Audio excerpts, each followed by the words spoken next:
എല്ലാവർക്കും നമസ്കാരം. Welcome back to Niyans. കുട്ടികൾക്ക് സ്കൂളിൽ കൊടുത്തുവിടാൻ ലഞ്ച് ബോക്സിലേക്ക് വളരെ പെട്ടെന്ന് തയ്യാറാക്കാൻ പറ്റുന്ന 4 തരം റൈസുകളുടെ റെസിപ്പിയാണ് ഇന്നത്തെ വീഡിയോയിലുള്ളത്. ആദ്യം തയ്യാറാക്കുന്നത് ട്യൂണ റൈസാണ്. ഇതെങ്ങനെയാണ് ചെയ്യുന്നത് നോക്കാം.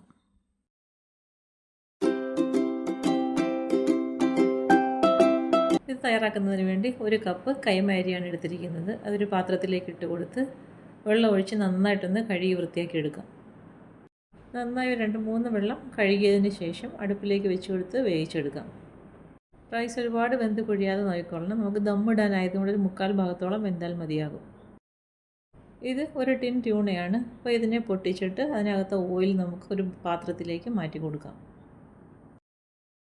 ഓയിൽ ഫുൾ അതിൽ നിന്ന് മാറ്റിയതിന് ശേഷം അത് നമുക്ക് മാറ്റി വെച്ചേക്കാം. അത് ഏറ്റവും ലാസ്റ്റിൽ ആവശ്യമുള്ളതാണ്. ഇനി ട്യൂണ പാത്രത്തിലേക്ക് ഇട്ട് കൊടുക്കാം. ഇനി കൈ കൊണ്ട് ചെറുതായിട്ടൊന്ന് കഷ്ണങ്ങളൊക്കെ ഒന്ന് പൊടിച്ചെടുക്കാം. ഇനി ഇതിലേക്ക് 1/4 ടീസ്പൂൺ മഞ്ഞൾപ്പൊടിയും 1/2 ടീസ്പൂൺ കുരുമുളക് പൊടിയും ആവശ്യത്തിനുള്ള ഉപ്പും കൂടി ചേർത്ത് കൊടുത്ത് നന്നായി ഒന്ന് കൈ കൊണ്ട് മിക്സ് ചെയ്തെടുക്കാം. ഇതുപോലെ നന്നായി മസാലയൊക്കെ ഒന്ന് പുരട്ടിയതിന് ശേഷം ചൂടായി കിടക്കുന്ന എണ്ണയിലേക്ക് ഇട്ട് കൊടുത്തൊന്ന് വറുത്ത് കോരിയെടുക്കാം. ഒരുപാട് അങ്ങ് ഫ്രൈ ആയി കിട്ടേണ്ട ആവശ്യമില്ല. ചെറിയ രീതിയിലൊന്ന് ഫ്രൈ ആയാൽ മതിയാകും. അപ്പോൾ ഇത് എണ്ണയിലേക്ക് ഇട്ട് കൊടുത്തതിന് ശേഷം മൂടി വയ്ക്കണം, അല്ലെങ്കിൽ ഇത് പൊട്ടിത്തെറിക്കും. ഒരു 2 മിനിറ്റോളം ഫ്ലെയിം മീഡിയത്തിലിട്ട് ഇതേപോലെ ഒന്ന് വറുത്തതിന് ശേഷം മൂടി മാറ്റിയിട്ട് നന്നായിട്ടൊന്ന് ഇളക്കി കൊടുക്കാം. ഇതേപോലെ ചെറിയ രീതിയിലൊന്ന് ഫ്രൈ ആയി വരുമ്പോഴേക്കും എണ്ണയിൽ നിന്നും കോരി മാറ്റാം. ഈ 1 കപ്പ് റൈസിന് ഈ 1 ടിന്ന് ട്യൂണ കറക്റ്റ് അളവാണ്. അപ്പോൾ അത് ഫ്രൈ ആയ ട്യൂണയെല്ലാം കോരി പാത്രത്തിലേക്ക് മാറ്റിയിട്ടുണ്ട്. ഇനി അതേ പാനിൽ തന്നെ 1 ടീസ്പൂൺ നെയ്യും കൂടി ചേർത്ത് കൊടുക്കാം. നെയ്യുടെ കൂടെ 1 ടേബിൾ സ്പൂൺ വെളിച്ചെണ്ണയും കൂടി ചേർത്ത് കൊടുക്കാം. പിന്നീട് അതിലേക്ക് 1 ടീസ്പൂൺ ഇഞ്ചി വെളുത്തുള്ളി പേസ്റ്റും കൂടി ചേർത്ത് കൊടുത്ത് നന്നായിട്ടൊന്ന് മൂപ്പിച്ചെടുക്കാം. ഇഞ്ചിയും വെളുത്തുള്ളിയൊക്കെ നന്നായി മൂത്ത് വരുമ്പോൾ അതിലേക്ക് ഒരു വലിയ സവാള സ്ലൈസ് ചെയ്തതും കൂടി ഇട്ട് കൊടുക്കാം. ഇനി സവാള നന്നായിട്ടൊന്ന് വഴറ്റിയെടുക്കാം. ഇതൊരു വലിയ സവാളയാണ്. ചെറിയ സവാളയാണെങ്കിൽ 2 എണ്ണം ചേർത്ത് കൊടുക്കാം. സവാള ചെറുതായി വാടി വരുമ്പോൾ അതിലേക്ക് മസാലയ്ക്ക് ആവശ്യമുള്ള ഉപ്പും ചേർത്ത് കൊടുക്കാം. അതിൻ്റെ കൂടെ തന്നെ 4 പച്ചമുളകും കൂടി ചേർത്ത് കൊടുക്കാം. സവാളയും പച്ചമുളകും ഒക്കെ നന്നായി വാടി വരുമ്പോൾ അതിലേക്ക് 1/4 ടീസ്പൂൺ മഞ്ഞൾപ്പൊടിയും 1/2 ടീസ്പൂൺ മല്ലിപ്പൊടിയും 1/2 ടീസ്പൂൺ ഗരം മസാലയും കൂടി ചേർത്ത് കൊടുത്ത് നന്നായിട്ടൊന്ന് വഴറ്റിയെടുക്കാം. ഇതിലേക്ക് ഒട്ടും തന്നെ മുളക് പൊടി നമ്മൾ ചേർത്ത് കൊടുക്കുന്നില്ല. എരിവിന് പച്ചമുളകും കുരുമുളകും കൂടിയാണ് ചേർത്ത് കൊടുത്തിരിക്കുന്നത്. ഇനി ഇതിലേക്ക് 1 തക്കാളി ചെറുതായി കട്ട് ചെയ്തതും കൂടി ചേർത്ത് കൊടുക്കാം. തക്കാളി ഇട്ട് കൊടുത്തതിന് ശേഷം നന്നായി ഒന്ന് വഴറ്റി കൊടുക്കാം. പിന്നീട് മൂടി വെച്ചിട്ട് തക്കാളി ഒന്ന് വേവിച്ചെടുക്കാം. അപ്പോൾ അത് ചേർത്ത് കൊടുത്ത തക്കാളി നന്നായി വെന്ത് വന്നിട്ടുണ്ട്. ഇനി സ്പൂൺ ഉപയോഗിച്ച് തക്കാളി നല്ലതുപോലെ ഒന്ന് ഉടച്ച് ചേർത്ത് കൊടുക്കാം. തക്കാളി ഇതേപോലെ നന്നായിട്ടൊന്ന് ഉടച്ച് ചേർത്ത് കൊടുക്കാം. ഇനി ഇതിലേക്ക് വേണ്ടത് നാരങ്ങ നീരാണ്. ഒരു ഫുൾ നാരങ്ങയുടെ നീരും കൂടി ഇതിലേക്ക് ചേർത്ത് കൊടുക്കാം. നാരങ്ങ നീരും ചേർത്ത് കൊടുത്തതിന് ശേഷം എല്ലാം കൂടി നന്നായി ഒന്നുകൂടി ഒന്ന് മിക്സ് ചെയ്ത് കൊടുക്കാം. ഇനി ഇതിലേക്ക് ചേർത്ത് കൊടുക്കേണ്ടത് ചെറുതായിട്ട് അരിഞ്ഞു വെച്ചിരിക്കുന്ന മല്ലിയിലയും കൂടിയാണ്. മല്ലിയില ഇട്ട് കൊടുത്ത് നന്നായിട്ടൊന്ന് മിക്സ് ചെയ്ത് കൊടുക്കാം. ഈ ഒരു സമയമാകുമ്പോഴേക്കും നേരത്തെ നമ്മൾ വറുത്ത് വെച്ചിരിക്കുന്ന ട്യൂണ ഇതിലേക്ക് ചേർത്ത് കൊടുത്ത് നന്നായിട്ട് വീണ്ടും ഒന്നുകൂടി മിക്സ് ചെയ്ത് കൊടുക്കാം. ട്യൂണ ഈ രീതിയിൽ നന്നായി മിക്സ് ആക്കിയതിന് ശേഷം നല്ലതുപോലെ ഒന്ന് ലെവൽ ചെയ്ത് വെച്ച് കൊടുക്കാം. ഈ സമയം ഫ്ലെയിം നന്നായി സിമ്മിലാക്കി വെച്ച് കൊടുക്കണം. നന്നായി ഒന്ന് ലെവലാക്കിയതിന് ശേഷം വേവിച്ച് വെച്ചിരിക്കുന്ന റൈസ് ഇതിൻ്റെ പുറത്തേക്ക് ഇട്ട് കൊടുക്കാം. റൈസ് ഇട്ട് കൊടുത്തതിന് ശേഷം സ്പൂൺ ഉപയോഗിച്ചോ അല്ലെങ്കിൽ ഇതേപോലെ സ്പാച്ചില ഉപയോഗിച്ചോ നല്ലതുപോലെ അതൊന്ന് ലെവലാക്കി കൊടുക്കാം.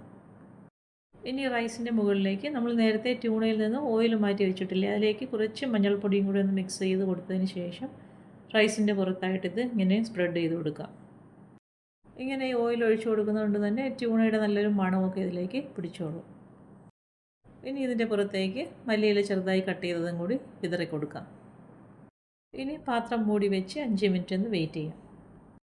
ഇപ്പോൾ നമ്മൾ പാത്രം മൂടി വെച്ചിട്ട് 5 മിനിറ്റ് കഴിഞ്ഞു. ഈ ഒരു സമയമാകുമ്പോഴേക്കും മൂടി തുറന്ന് റൈസ് നന്നായിട്ടൊന്ന് ഇളക്കി കൊടുക്കാം. ഇതിലേക്ക് കാഷ്നട്ടോ കിസ്മിസോ അല്ലെങ്കിൽ സവാള വറുത്ത് കോരിയതോ ഒന്നും ചേർത്ത് കൊടുക്കുന്നില്ല. അല്ലാതെ തന്നെ സൂപ്പർ ടേസ്റ്റാണ്. ഈ ഒരു രീതിയിൽ നമ്മൾ ലാസ്റ്റിൽ നന്നായിട്ട് ഇങ്ങനെ മിക്സ് ചെയ്തെടുക്കുന്നത് കൊണ്ട് തന്നെ റൈസ് വേവിച്ചെടുക്കുമ്പോൾ ഒട്ടും കുഴിഞ്ഞു പോകാതെ പ്രത്യേകം ശ്രദ്ധിക്കണം. ഈ ഒരു രീതിയിൽ എല്ലാം നന്നായിട്ട് ഇളക്കിയെടുക്കാം. അപ്പോൾ ഈ മൂടി തുറന്ന് ഇളക്കുമ്പോൾ തന്നെ ഇതിന് നല്ല മണവുമാണ്. ട്യൂണ കൊണ്ട് ഈ റൈസ് ഈ രീതിയിൽ ഒന്ന് തയ്യാറാക്കി നോക്കൂ, സൂപ്പർ ടേസ്റ്റാണ്. ഇതായത് സെർവ് ചെയ്യാനുള്ള പാത്രത്തിലേക്ക് മാറ്റി കൊടുക്കാം. ട്യൂണ ഇതിലേക്ക് വറുക്കാതെ വേണമെങ്കിലും ചേർത്ത് കൊടുക്കാം, പക്ഷേ വറുത്ത് ചേർത്ത് കൊടുക്കുമ്പോൾ കുറച്ചുകൂടി ഒന്നുകൂടി ഒന്ന് ടേസ്റ്റ് കൂടും. കുട്ടികൾക്ക് സ്കൂളിലേക്ക് ലഞ്ചിന് ഈ ഒരു ഐറ്റം തയ്യാറാക്കി കൊടുത്ത് നോക്കും, അവർക്ക് തീർച്ചയായും ഇഷ്ടപ്പെടും. അടുത്തത് ചെറുപയർ കൊണ്ട് തയ്യാറാക്കിയ നല്ലൊരു ഹെൽത്തി റൈസാണ്. ഇതെങ്ങനെയാണ് തയ്യാറാക്കുന്നത് നോക്കാം. തയ്യാറാക്കുന്നതിന് വേണ്ടി ഒരു പാൻ അടുപ്പിൽ വെച്ച് ചൂടാക്കി എടുക്കാം. അതിലേക്ക് 1 ടീസ്പൂൺ നെയ്യ് ഒഴിച്ചു കൊടുക്കാം. നെയ്യ് ചൂടായി വരുമ്പോൾ അതിലേക്ക് കുറച്ച് കടുകും 2 വറ്റൽമുളകും കുറച്ച് കറിവേപ്പില ഇട്ട് കൊടുത്തൊന്ന് മൂപ്പിച്ചെടുക്കാം. ഇതൊന്ന് മൂത്ത് വരുമ്പോൾ അതിലേക്ക് ഒരു സവാള സ്ലൈസ് ചെയ്തതും കൂടി ഇട്ട് കൊടുത്ത് നല്ലതുപോലെ ഒന്ന് വഴറ്റിയെടുക്കാം. സവാള നന്നായി വാടുന്നതിൽ ഒന്ന് വഴറ്റി കൊടുക്കണം. പിന്നീട് അതിലേക്ക് ഒരു പകുതി ക്യാരറ്റ് ചെറുതായി കട്ട് ചെയ്തതും കൂടി ഇട്ട് കൊടുക്കാം. വീണ്ടും നല്ലതുപോലെ ഒന്ന് വഴറ്റി കൊടുക്കാം. ഇനി അതിലേക്ക് കുറച്ച് ഉപ്പും കൂടി ചേർത്ത് കൊടുക്കാം. വീണ്ടും നന്നായിട്ടൊന്ന് മിക്സ് ചെയ്ത് കൊടുക്കാം. ഇട്ട് കൊടുത്ത ക്യാരറ്റ് നന്നായി വാടി വരുമ്പോൾ അതിലേക്ക് ഒരു മുട്ട ഉടച്ചൊഴിച്ച് കൊടുക്കാം. എന്നിട്ട് നന്നായിട്ടൊന്ന് ഇളക്കി ചിക്കിയെടുക്കാം. ഈ സമയത്ത് വേണമെന്നുണ്ടെങ്കിൽ കുറച്ച് കുരുമുളക് പൊടിയും കൂടി ചേർത്ത് കൊടുക്കാം. മുട്ട നന്നായി വെന്ത് പാകമായി വരുമ്പോഴേക്കും അതിലേക്ക് 1/2 കപ്പ് ചെറുപയർ വേവിച്ചതും കൂടി ചേർത്ത് കൊടുക്കാം. ചെറുപയർ വേവിച്ചതും ഇട്ട് കൊടുത്ത് നല്ലതുപോലെ വീണ്ടും ഒന്ന് മിക്സ് ചെയ്ത് കൊടുക്കാം. ഇനി അതിലേക്ക് 1 ടേബിൾ സ്പൂൺ തേങ്ങ ചിരകിയതും കൂടി ചേർത്ത് കൊടുക്കാം. വീണ്ടും എല്ലാം കൂടി നന്നായി ഒന്ന് മിക്സ് ചെയ്ത് കൊടുക്കാം.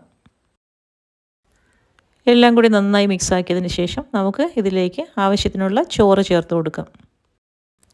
ഇത് സാധാ ചുവന്ന അരിയുടെ ചോറാണ്. നമുക്കിതിലേക്ക് ബസ്മതി റൈസോ നമ്മൾ ലഞ്ചിന് ഏതാണ് യൂസ് ചെയ്യുന്നത് ആ റൈസ് വേവിച്ച് ഇതിലേക്ക് ചേർത്ത് കൊടുക്കാം. ചോറും ചേർത്ത് കൊടുത്ത് എല്ലാം കൂടി നന്നായി ഒന്ന് മിക്സ് ചെയ്തെടുക്കാം. സൂപ്പർ ടേസ്റ്റിൽ തയ്യാറാക്കിയിട്ടുള്ള വളരെ ഹെൽത്തി ആയ ഒരു ലഞ്ചാണ്. ഈ ഒരു രീതിയിലൊന്ന് ട്രൈ ചെയ്ത് നോക്കൂ. വേറെ ഒരു കറിയും ഇല്ലാതെ ഈ ചോറ് നമുക്ക് ഇങ്ങനെ കഴിക്കാൻ പറ്റും, അത്രയ്ക്കും ടേസ്റ്റിയാണ്. അപ്പോൾ ഇത്രയേ ഉള്ളൂ. എപ്പോഴും തയ്യാറാക്കുന്ന ചോറിൽ നിന്ന് വ്യത്യസ്തമായി ഈ ഒരു രീതിയിലൊന്ന് ചെയ്ത് നോക്കൂ. കുട്ടികൾക്ക് സ്കൂളിൽ ലഞ്ചിനൊക്കെ കൊടുത്തുവിടാൻ വളരെ ഹെൽത്തിയായ റൈസാണ്. ഈ ഒരു രീതിയിൽ ചെയ്ത് കുട്ടികൾക്ക് സ്കൂളിൽ കൊടുത്തു വിട്ട് നോക്കൂ.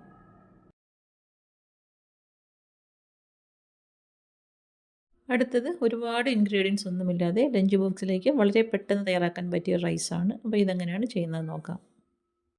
1 ടീസ്പൂൺ നെയ്യ് ഒരു പാനിലേക്ക് ഒഴിച്ചു കൊടുക്കാം. നെയ്യ് നന്നായി മെൽറ്റ് ആയിരുമ്പോൾ അതിലേക്ക് 3-4 വെളുത്തുള്ളി വളരെ ചെറുതായി അരിഞ്ഞത് ഇതിലേക്ക് ഇട്ട് കൊടുത്ത് നന്നായിട്ടൊന്ന് മൂപ്പിച്ചെടുക്കാം. വെളുത്തുള്ളി നന്നായി മൂത്ത് ആ നെയ്യും വെളുത്തുള്ളി എല്ലാം കൂടി ചേരുമ്പോൾ നല്ലൊരു മണമുണ്ടല്ലോ, ആ ഒരു മണമാവുന്നവരെ അതിനെ ഒന്ന് വഴറ്റി കൊടുക്കാം. ഇനി അതിലേക്ക് ചേർത്ത് കൊടുക്കേണ്ടത് ഒരു സവാള ചെറുതായി കട്ട് ചെയ്തതാണ്. ഇതൊരു ചെറിയ സവാള ആയതുകൊണ്ടാണ് ഒരു ഫുൾ സവാള എടുത്തത്. വലുതാണെങ്കിൽ ഒരു പകുതി മതിയാകും. അത് ഇതുപോലെ ചെറുതായി കട്ട് ചെയ്ത് അതിലേക്ക് ഇട്ട് കൊടുത്ത് നന്നായിട്ടൊന്ന് വഴറ്റിയെടുക്കാം.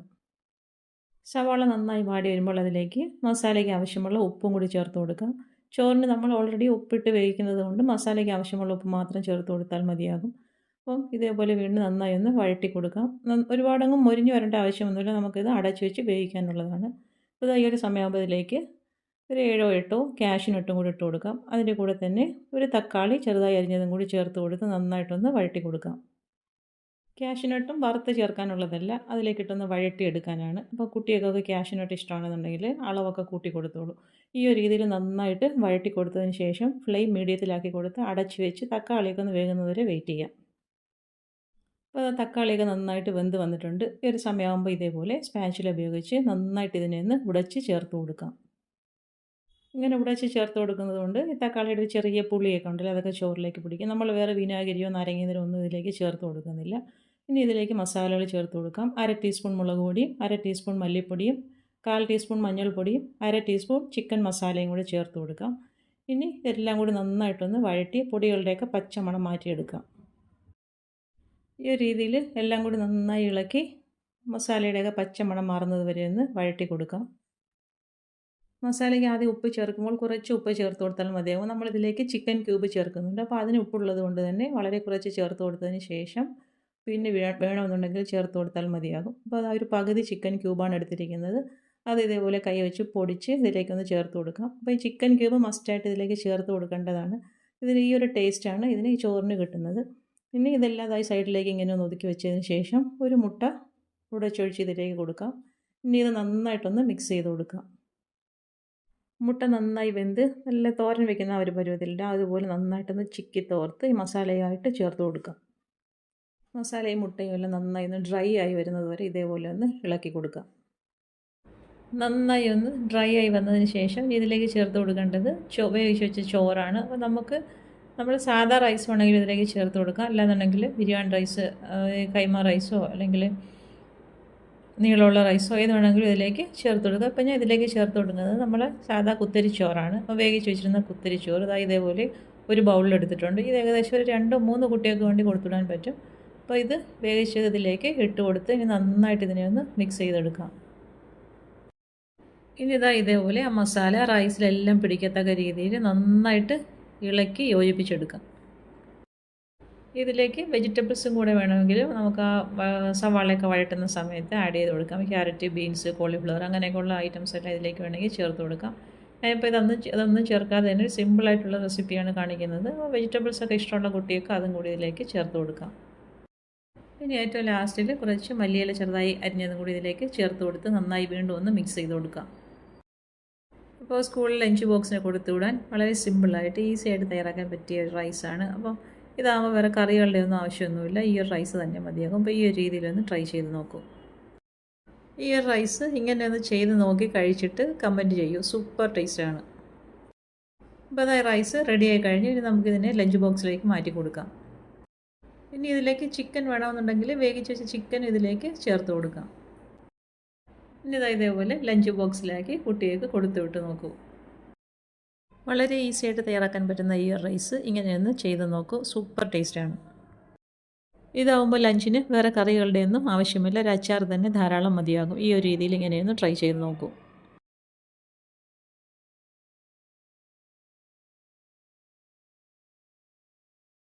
അടുത്തത് വളരെ ഈസി ആയിട്ട് തയ്യാറാക്കാൻ പറ്റുന്ന ഉണക്ക ചെമ്മീൻ ചമ്മന്തി ചോറാണ്. ഇതെങ്ങനെയാണ് തയ്യാറാക്കുന്നത് നോക്കാം. ഈ ചോറ് തയ്യാറാക്കുന്നതിന് വേണ്ടി പൊന്നിയരിയാണ് എടുക്കുന്നത്. അപ്പോൾ 1/2 കപ്പ് പൊന്നിയരി എടുത്തിട്ടുണ്ട്. അതൊരു പാത്രത്തിലേക്ക് ഇട്ട് കൊടുത്ത് വെള്ളം ഒഴിച്ച് നന്നായിട്ട് 2-3 തവണയൊന്ന് കഴുകിയെടുക്കാം. ഈ അരി വളരെ പെട്ടെന്ന് വെന്ത് കിട്ടുന്നതാണ്. ഒരു 7-8 മിനിറ്റ് കൊണ്ട് തന്നെ അരി നന്നായിട്ട് വെന്ത് കിട്ടും. അരി കഴുകാൻ എടുക്കുന്നതിന് മുന്നേ തന്നെ നമുക്ക് ചോറ് വയ്ക്കാനുള്ള പാത്രത്തിലേക്ക് കുറച്ച് വെള്ളം ഒഴിച്ചു കൊടുത്ത് നന്നായിട്ടൊന്ന് ചൂടാക്കി എടുക്കാം. ഇനി കഴുകിയ അരി ചൂടുവെള്ളത്തിലേക്ക് ഇട്ട് കൊടുക്കാം. എന്നിട്ട് അരി ഇതേപോലെ ഒന്ന് ഇളക്കി കൊടുക്കാം. ഇനി മൂടി വെച്ച് വേവിച്ചെടുക്കാം. അത് വേകുന്ന സമയം കൊണ്ട് നമുക്ക് ചമ്മന്തി തയ്യാറാക്കാൻ വേണ്ടി ഉണക്ക കൊഞ്ചെടുത്ത് വൃത്തിയാക്കി എടുക്കാം. അപ്പോൾ അത് 1/2 കപ്പ് ഉണക്ക കൊഞ്ചെടുത്തിട്ടുണ്ട്. പാത്രത്തിലേക്ക് ഇട്ട് കൊടുത്ത് നന്നായിട്ടൊന്ന് കഴുകി വൃത്തിയാക്കി എടുക്കാം. ഞാൻ എടുത്തിരിക്കുന്നത് അത്യാവശ്യം വലിപ്പമുള്ള കൊഞ്ചാണ്. അപ്പോൾ ഇത് ചമ്മന്തി പൊടിക്കാനായതുകൊണ്ട് തന്നെ ഇതിന് തലയൊന്നും എടുത്ത് കളയേണ്ട ആവശ്യമില്ല. ഈ ഒരു രീതിയിൽ നന്നായിട്ടൊന്ന് കഴുകി വൃത്തിയാക്കി എടുത്താൽ മതി. ഇതിനിടയ്ക്ക് അടുപ്പിൽ വെച്ചിരിക്കുന്ന ചോറൊന്ന് തുറന്ന് നോക്കാം. അപ്പോൾ ഒരു പകുതി വേഗമായി വന്നിട്ടുണ്ട്. ഈ ഒരു സമയമാകുമ്പോഴേക്കും ഇതിലേക്ക് ചോറിന് ആവശ്യമായ ഉപ്പും കൂടി ചേർത്ത് കൊടുക്കാം. ഉപ്പ് ചേർത്ത് കൊടുത്ത് നല്ലതുപോലെ ഒന്ന് ഇളക്കി കൊടുത്തതിന് ശേഷം വീണ്ടും മൂടി വെച്ച് വേവിച്ചെടുക്കാം. മൂടി ഫുള്ളായിട്ട് ചേർത്തടച്ചു കൊടുക്കേണ്ട, കുറച്ച് വിടവിട്ടിട്ട് അടച്ചാൽ മതി, അല്ലെങ്കിൽ ഇത് തിളച്ച് തൂകും. ഉപ്പും ചേർത്ത് കൊടുത്തതിന് ശേഷം ഒരു 4 മിനിറ്റ് കഴിഞ്ഞ് വീണ്ടും തുറന്ന് നോക്കിയപ്പോൾ ചോറ് നന്നായിട്ട് വെന്ത് പാകമായി വന്നിട്ടുണ്ട്. ഈ ഒരു സമയമാകുമ്പോഴേക്കും തീ ഓഫ് ചെയ്തതിന് ശേഷം അടുപ്പിൽ നിന്ന് മാറ്റാം. എന്നിട്ട് ചോറൊന്ന് വാർത്തെടുക്കാം. ഇനി ചമ്മന്തി തയ്യാറാക്കിയെടുക്കാം. അതിനുവേണ്ടി പാൻ അടുപ്പിലേക്ക് വെച്ച് കൊടുത്ത് ചൂടാകുമ്പോൾ നേരത്തെ കഴുകി വൃത്തിയാക്കി വെച്ചിരിക്കുന്ന ഉണക്ക കൊഞ്ച് ഇതിലേക്ക് ഇട്ട് കൊടുക്കാം. പിന്നീട് അതിലേക്ക് 4-5 വറ്റൽമുളകും കൂടി ഇട്ട് കൊടുക്കാം. ഇനി രണ്ടും കൂടി നന്നായിട്ടൊന്ന് മൂപ്പിച്ചെടുക്കാം. ഈ ചേർത്ത് കൊടുത്ത വറ്റൽമുളക് നല്ല എരിവുള്ളതാണ്. അപ്പോൾ നമ്മുടെ എരിവിനനുസരിച്ച് വറ്റൽമുളക് കൂട്ടുകയോ കുറയ്ക്കുകയോ ഒക്കെ ആവാം.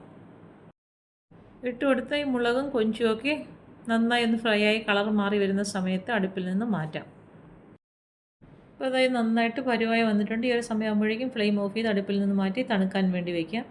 നന്നായിട്ട് തണുത്ത് കഴിഞ്ഞതിന് ശേഷം മിക്സിയുടെ ചെറിയ ജാറിലേക്ക് ഇട്ട് കൊടുക്കാം. ഇനി ഇതിലേക്ക് 1/2 കപ്പ് തേങ്ങ ചിരകിയത് ചേർത്ത് കൊടുക്കാം. പിന്നീട് ആവശ്യത്തിനുള്ള ഉപ്പും ചേർത്ത് കൊടുക്കാം. 3-4 ചെറിയ ഉള്ളി ചെറുതായി കട്ട് ചെയ്തതും കൂടി ഇതിലേക്ക് ഇട്ട് കൊടുത്തൊന്ന് ചതച്ചെടുക്കാം.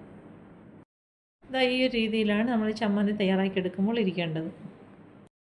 ഇനി നമുക്ക് ചോറ് തയ്യാറാക്കിയെടുക്കാം. അതിന് വേണ്ടി ഒരു പാൻ അടുപ്പിൽ വെച്ച് കൊടുത്ത് അതിലേക്ക് 1 ടീസ്പൂൺ ബട്ടർ ഇട്ട് കൊടുക്കാം. ബട്ടർ നന്നായിട്ട് മെൽറ്റായി വരുമ്പോൾ അതിലേക്ക് 3-4 ചെറിയ ഉള്ളി ചെറുതായി അരിഞ്ഞത് ഇട്ട് കൊടുക്കാം. കൂടെ തന്നെ കറിവേപ്പിലയും കൂടി ഇട്ട് കൊടുത്ത് നന്നായിട്ടൊന്ന് മൂപ്പിച്ചെടുക്കാം. ഇട്ട് കൊടുത്ത ഉള്ളിയും കറിവേപ്പിലേക്ക് നന്നായിട്ട് മൂത്ത് ഈ ഒരു പരുവാകുമ്പോഴേക്കും നേരത്തെ വേവിച്ച് വെച്ചിരിക്കുന്ന ചോറ് ഇതിലേക്ക് ചേർത്ത് കൊടുക്കാം.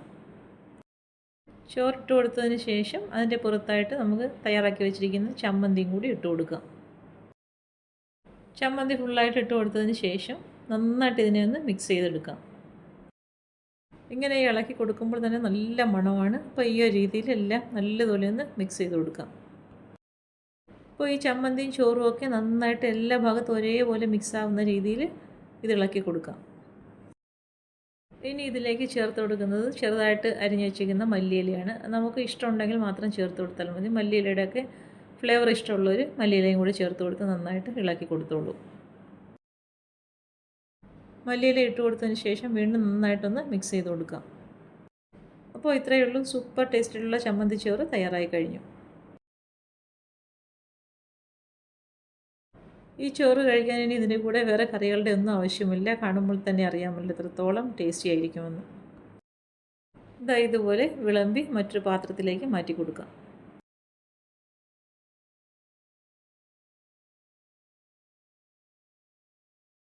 കുട്ടികൾക്കും മുതിർന്നവർക്കൊക്കെ ഒരേപോലെ ഇഷ്ടമാകുന്ന ചോറാണ്. അപ്പോൾ ഈ രീതിയിലൊന്ന് ട്രൈ ചെയ്ത് നോക്കൂ.